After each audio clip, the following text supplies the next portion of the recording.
Hello everyone. उम्मीद करता हूँ कि आप सभी बहुत अच्छे होंगे। और maths zero to pro series का आज हम एक नया वीडियो लेके आए हैं। और आज हम बात करेंगे डिवीजन की ट्रिक को लेके। देखिए, इससे पहले ऑलरेडी हम मल्टीप्लिकेशन की ट्रिक समझ चुके हैं और मैंने स्क्वायर निकालना, क्यूब निकालना, स्क्वायर रूट, की रूट, ये हम डिस्कस कर चुके हैं। आज हम समझेंगे डिवाइड करने की ट्रिक। देखिए, ये ट्रिक बहुत काम की है। इससे कैलकुलेशन आपका काफी ज्यादा आसान हो जाएगा।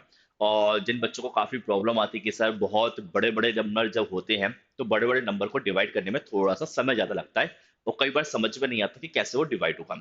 तो उन्हीं सब प्रॉब्लम का सॉल्यूशन इस वीडियो में आपको मिल जाएगा। तो डिवाइड करने की ट्रिक में एक चीज और ध्यान रखिएगा कि आपको कोशिश करने के टेबल्स आपको याद हों, क्योंकि बहुत बड़े नंबर हो, मेरी रेंज से बाहर हो तो मैं डिवाइड करने के लिए ट्रिक का यूज करूं। लेकिन अगर मुझे लग रहा है कि टेबल मुझे ऑलरेडी याद है तो आई थिंक फिर ट्रिक वहां पे मैं ना लगाऊं, क्योंकि भाई ठीक है, जब नंबर याद होगा, टेबल याद होगा तो हम वहां पे उसी से सॉल्व करें। लेकिन मुझे लग रहा है मेरी रेंज से जब बाहर है तब वहां पे हम ट्रिक लगाने की कोशिश करेंगे, क्योंकि ट्रिक तो है लेकिन इससे आंसर बिल्कुल एग्जैक्ट नहीं आएगा। थोड़ा बहुत पॉइंट का डिफरेंस आएगा। मे बी .1, .2, .3, इतना कोई डिफरेंस आएगा। अप्रोक्सीमेशन के टाइम पे ऐसे कोई ट्रिक मैं नहीं लगाऊंगा। अप्रोक्सीमेशन के टाइम पे तो नंबर को आप अप्रोक्स बनाइएगा, वहां पे सॉल्व करना। लेकिन जहां पे मुझे एग्जैक्ट आंसर निकालना है, ठीक है, एग्जैक्ट आंसर मुझे निकालना है, तो वहां पे ट्रिक का यूज कर लेंगे, ठीक है ना। आंसर बहुत ही ज्यादा क्लोज आएगा। डिपेंड करता है आपकी कैलकुलेशन के ऊपर भी, कितना आप कैलकुलेशन कर रहे हैं उस हिसाब से भी डिपेंड करेगा। तो टेबल्स आपको याद होना चाहिए। दूसरा, डिविजिबिलिटी रूल्स भी आपको पता होना चाहिए। डिविजिबिलिटी रूल्स मैं इसलिए याद करने के लिए बोल रहा हूँ क्योंकि जब आपको रेशो जब निकालना होता है तो रेशो निकालते समय हमको नंबर को सिंप्लीफाई करना होता है। तो उस केस में कई बार हमको डिविजिबिलिटी रूल्स बहुत ज्यादा हेल्प करते हैं, क्योंकि नंबर मेरे सामने लिखा हुआ है, पता चल रहा है वो 8 से डिवाइड हो रहा है, लेकिन डिविजिबिलिटी रूल्स नहीं पता है तो मैं 2 से 3 टाइम डिवाइड कर रहा हूँ, कोशिश करना है कि बड़े नंबर से डिवाइड करें। तो डिविजिबिलिटी रूल्स आपको याद होना चाहिए। बहुत ज्यादा याद नहीं करना है, लेकिन मैं 1 से लेके 11 तक बोलूंगा कि 1 से लेके 11 तक सभी को डिविजिबिलिटी रूल्स याद होना चाहिए। सभी को, बहुत सारे लोगों को याद होंगे भी, बहुत सारे लोगों को याद होगा, लेकिन जिनको याद नहीं है आप याद जरूर करिएगा। तो 1 से लेके 11 तक डिविजिबिलिटी रूल्स आपको कहीं ना कहीं पता होना चाहिए। इसके बाद में अब आते हैं ट्रिक के ऊपर कि सर डिवीजन की ट्रिक क्या है। अब देखो, डिवाइड करने की जो ट्रिक है ना, उसके लिए मैं रेशो की एप्लीकेशन का यूज करूंगा। तो रेशो की एप्लीकेशन का यूज कैसे होगा, किस तरीके से होने वाला है, थोड़ा सा समझना, ठीक है, थोड़ा फोकस करना। ट्रिक बहुत आसान है, इजी है। थोड़ा सा प्रैक्टिस आप करेंगे तो ऑटोमेटिक मेथड जो है माइंड में सेट हो जाएगा। तो कभी भी आपके सामने नंबर का बड़े बड़े दिखेंगे ना तो नेक्स्ट टाइम से आपको डर नहीं लगेगा यार डिवाइड कैसे करूं। आप इस ट्रिक का यूज करके आसानी से आंसर को फाइंड कर सकते हैं। लेकिन पहले मेथड समझते हैं, मेथड क्या है। देखो, रेशो की एप्लीकेशन का मैं यूज करने वाला हूं। तो रेशो की एप्लीकेशन का यूज करने से पहले थोड़ा समझते हैं।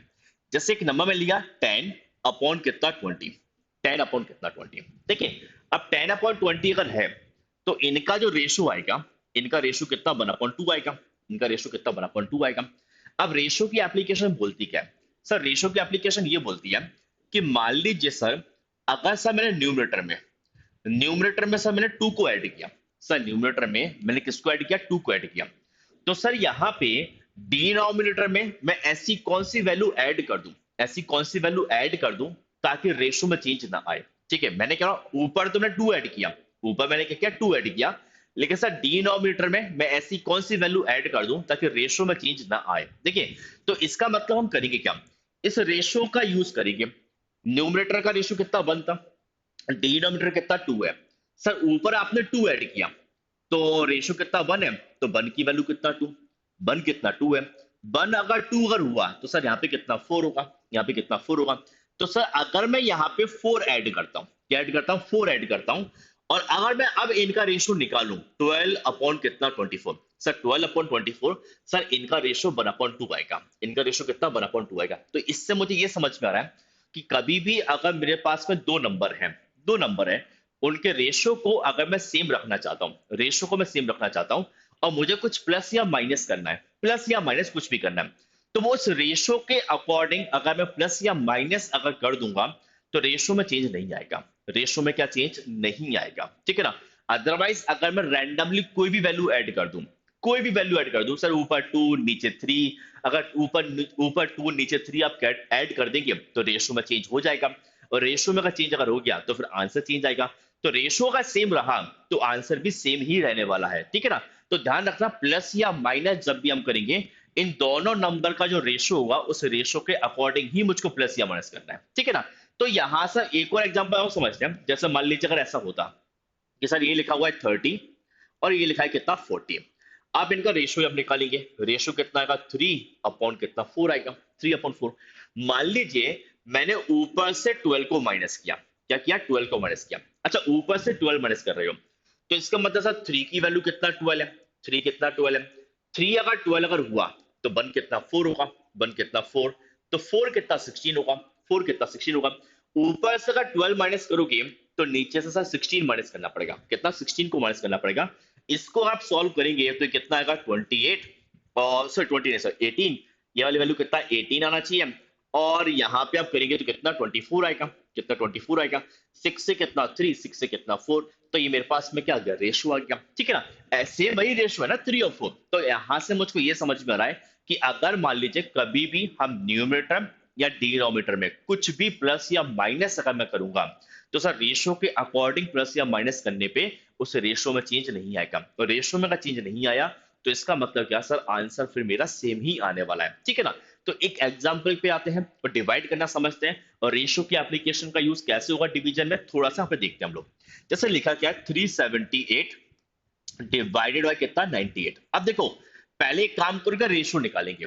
अच्छा रेशो भी एग्जैक्ट नहीं निकालूंगा, अप्रोक्स निकालूंगा। क्या निकालूंगा अप्रोक्स रेशो निकालूंगा। जैसे मैं थोड़ी देर के लिए समझ लेता हूं, ऊपर वाला नंबर 400 है और नीचे वाला नंबर कितना 100 है, ठीक है ना। तो सर इनका रेशियो कितना 4/1 है, इनका रेशियो कितना 4/1 है। एग्जैक्ट नहीं बोल रहा हूँ अप्रोक्स बोल रहा हूँ। अब देखो 98 से डिवाइड करने का मैं जाऊंगा तो ऑब्वियस सी बात है मुझको टाइम लगेगा क्योंकि 98 का टेबल तो याद होगा नहीं। या तो ऐसा हो सर इसको पहले सिंपलीफाई करो सर, 2 से डिवाइड करो, आगे और किसी नंबर से डिवाइड हो रहा है और किसी नंबर से डिवाइड करो, तो वो काफी टाइम टेकिंग प्रोसेस हो जाएगा। एक बार में मुझे आंसर चाहिए तो हम क्या करेंगे। देखो अब ये 98 है तो 98 से डिवाइड करना मुश्किल है। लेकिन अब मैं ऐसा सोचूं कि सर ये 98 नहीं होता, 98 नहीं होता सर, मान लीजिए ये 100 होता, कितना होता 100 होता।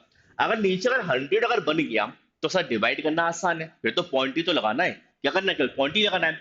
तो 98 को मैं 100 बना रहा हूं, तो 98 को 100 अगर बनाऊंगा तो सर मुझे यहाँ पे +2 करना पड़ रहा है, क्या करना पड़ रहा है +2 करना पड़ रहा है। अब देखिए नीचे अगर +2 किया तो इसका मतलब सर ऊपर भी प्लस होगा। अब ऊपर प्लस कितना करेंगे वो इस रेशो के अकॉर्डिंग कर देंगे, इस रेशो के अकॉर्डिंग। तो सर 1 की वैल्यू कितना 2 है, 1 की वैल्यू का 2 है तो 4 की वैल्यू कितना 8 होना चाहिए, सब 4 की वैल्यू कितना 8 होना चाहिए। अब आप 8 यहाँ पे ऐड अप करेंगे तो कितना आएगा 386 आएगा। और 386 अपॉन 100 अगर करता हूं तो सर डिवाइड करने के बाद ये जो वैल्यू है, ये जो वैल्यू है अप्रोक्स में 3.86 आ रहा है, अप्रोक्स में, एग्जैक्ट नहीं बोलूंगा। लेकिन हाँ जो एग्जैक्ट आंसर आएगा ना उसके बहुत नियरेस्ट ही आएगा, बहुत ज्यादा कोई दूर नहीं आएगा। ऐसा नहीं जाएगा सर 3.1 आंसर आ रहा है, नहीं 3.1 नहीं आएगा, 3.7 आ रहा होगा, 3.8 ही आ रहा होगा, 3.81 3.5 ऐसा कुछ आंसर बन रहा होगा। लेकिन बहुत क्लोज आंसर आएगा, वो डिपेंड करता है इस रेशो के ऊपर। जितना आप क्लोज रेशो बनाओगे, जितना क्लोज रेशो बनाओगे आंसर आपका उतना ही ज्यादा क्लोज आएगा। बहुत सिंपल सा तरीका है, एक और एग्जांपल और देखते हैं इसमें। जैसे मान लीजिए अगर ऐसा लिखा जाए 495 इज डिवाइडेड बाय 115, ठीक है कितना 495 और डिवाइड मुझे किससे करना है 115 से मुझे डिवाइड करना है, ठीक है। पहले रेशो निकालते हैं, अप्रोक्स रेशो। सर ऊपर वाले नंबर को 500 मान लेते हैं, नीचे वाले को 100 मान लेते हैं। इसका मतलब सर इनका अप्रोक्स रेशो कितना 5:1 कितना 1 है, अप्रोक्स में कितना 5:1 है। अब हुआ क्या सर ये 115 था, अब 115 से डिवाइड करने जाएंगे टाइम टेकिंग हो जाएगा। तो इसको एक काम करते हैं चेंज करते हैं। सर 115 को मैं 100 बना रहा हूँ, क्या बना रहा हूँ सर 100 बना रहा हूँ। अच्छा इसको आप 100 अगर बनाएंगे तो इसका मतलब सर मुझे यहाँ पे माइनस कितना 15 करना पड़ेगा, माइनस कितना 15 करना पड़ेगा। अब नीचे का -15 अगर हुआ है तो ऊपर कितना माइनस होगा। सब 1 की वैल्यू कितना 15 है, 1 अगर 15 है तो 5 की वैल्यू कितना 75 होना चाहिए, कितना 75 होना चाहिए। सर यहां से मुझे -75 करना पड़ेगा, -75 अगर करते हैं तो सर कितना आएगा 420 आएगा। अब डिवाइड कर लीजिए, डिवाइड अगर मैं करूंगा तो आंसर कितना का 4 पॉइंट कितना 20, ये अप्रोक्स में कुछ आ रहा होगा, ठीक है। चाहो तो आप कैलकुलेटर निकाल के चेक करें ना, कैलकुलेटर से आप कैलकुलेट करके जब देखोगे ना तो इतने के आसपास ही कुछ आंसर दिखेगा। लेकिन देखिए मेथड बड़ा सिंपल है, प्रैक्टिस चाहिए पड़ेगी, क्योंकि ये रेशो आप कितनी जल्दी फाइंड करने वाले हो ये इस पे डिपेंड करता है। क्योंकि ऐसा ना हो कि बच्चा रेशो निकालने में ही समय लगा रहा है कि सर मैं तो डिवाइड कर रहा हूँ, रेशो ही नहीं निकल रहा है। रेशो जितना जल्दी आप फाइंड कर लेंगे उतना ज्यादा जल्दी आंसर निकल के आ जाएगा, है ना। और ध्यान रखना, रेशो मुझे कैसे निकालना है, अप्रोक्स निकालना है। अगर आप एग्जैक्ट निकाल सकते हो किसी नंबर का तो बहुत अच्छी बात है।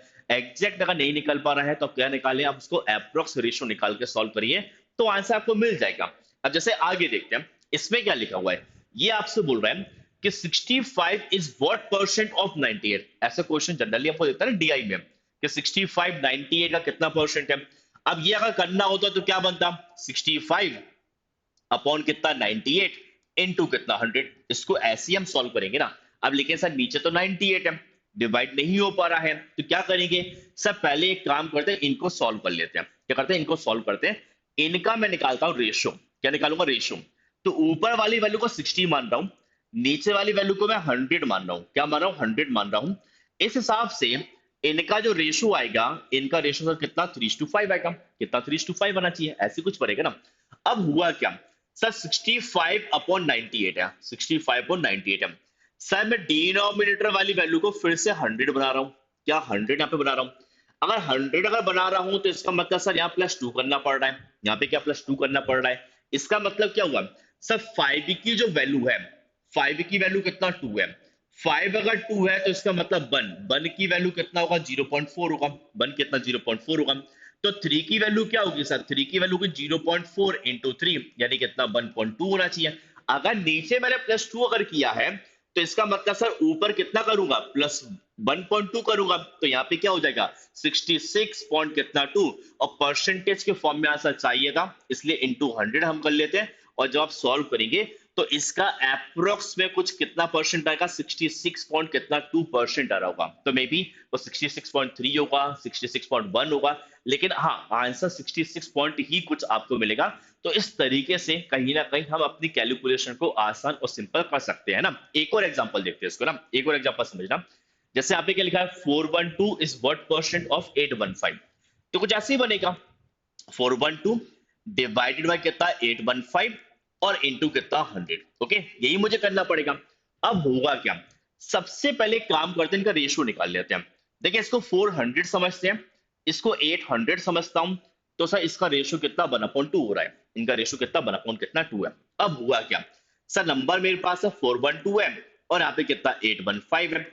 अब ऑब्वियस सी बात है सर 815 है यहाँ पे, तो इसको हम एक काम करते हैं, मैं यहाँ पे इसको 800 कर देता हूँ। कितना 800। अब 815 को 800 अगर बनाएंगे तो सर मुझे माइनस कितना 15 करना पड़ेगा, माइनस कितना 15 करना पड़ेगा।